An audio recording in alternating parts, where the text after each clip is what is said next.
So I want to talk about cheating because it is the most painful thing that anybody can have happen to them in a personal relationship. When you trust your mind, your heart, your soul, your life, your body to anybody and they break your heart by cheating, it's it's so devastating, and this is one of the hardest things to heal from personally in your life.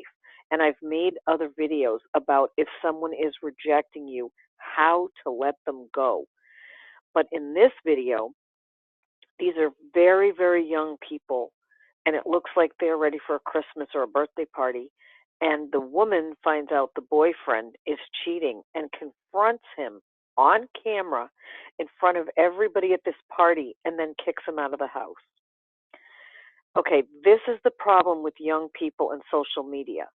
When you're in a moment of pain, you think this is a good idea to stand up to him and catch him and throw him out.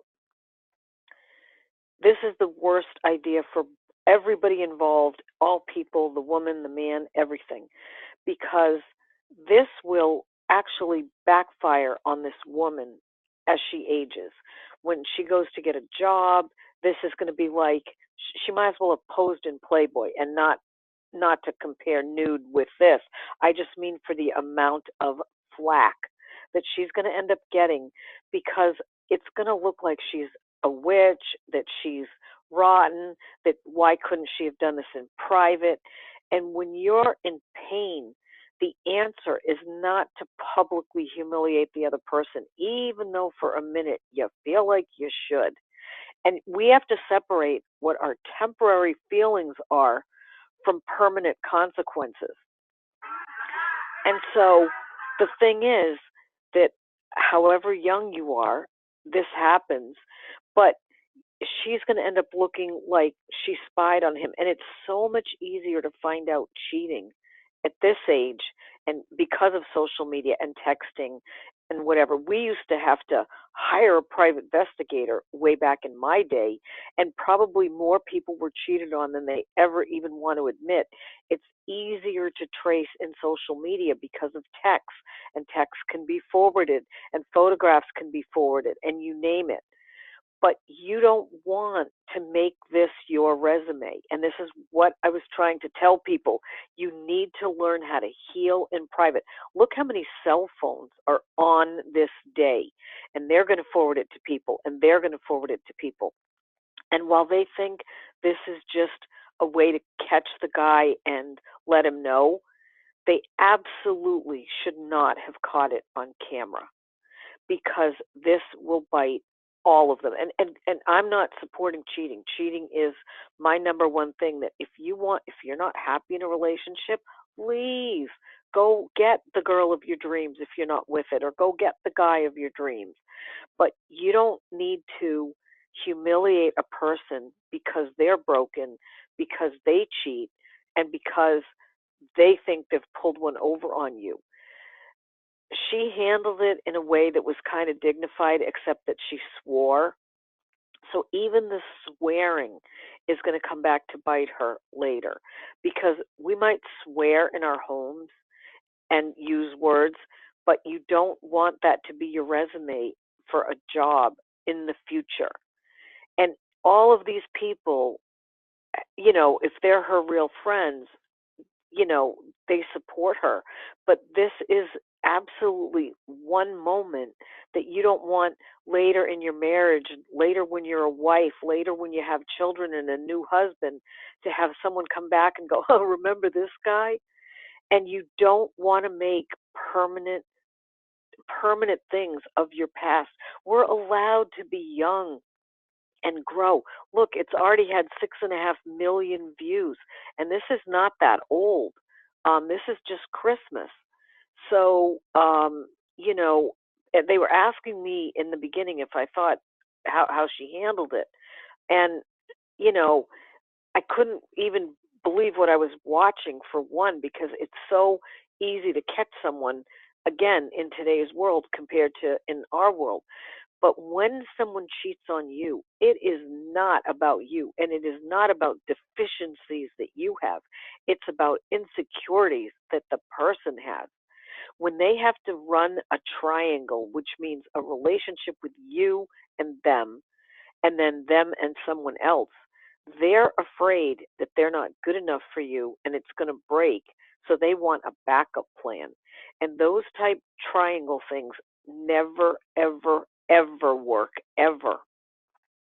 And the biggest problem is that what you do to yourself is you open up a wound by putting it publicly that you have to constantly live reminding yourself.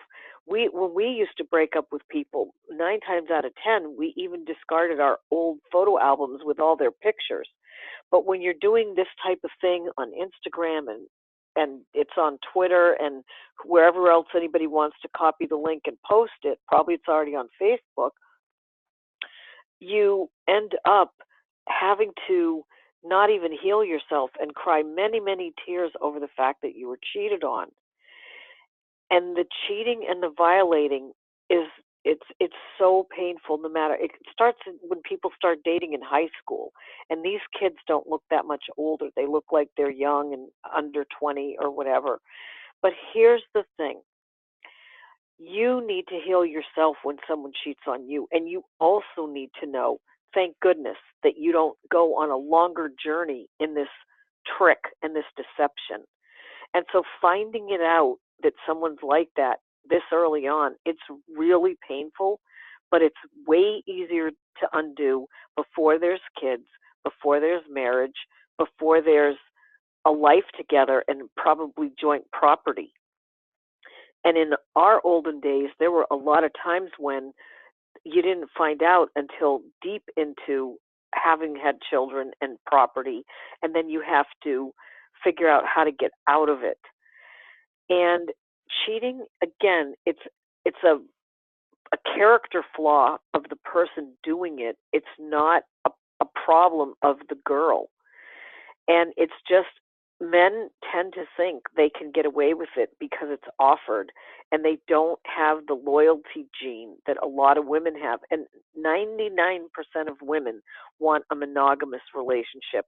Nobody wants to sleep with you and share their body with you and then have you sleeping with someone else. And it's, aside from the germ factor and diseases and all that stuff, it's that people don't want to share you. They want to be in a committed, grown-up relationship where they're your world, and they have a right to that. And anybody that cheats, again, has issues, and they're so insecure that they cannot trust and live with one relationship. And perhaps their parents cheated, perhaps whatever.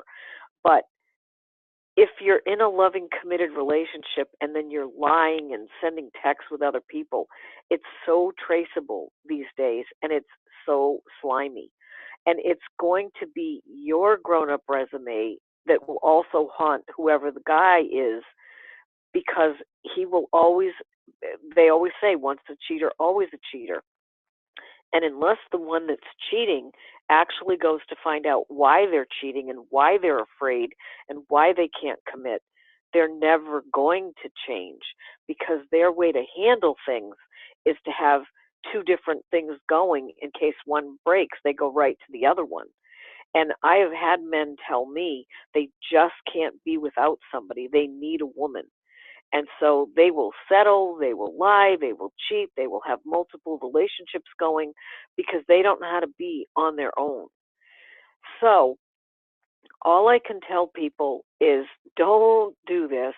And if you're cheated on, you need to heal your own pain instead of wishing for the moment where you humiliate publicly the person that's doing it.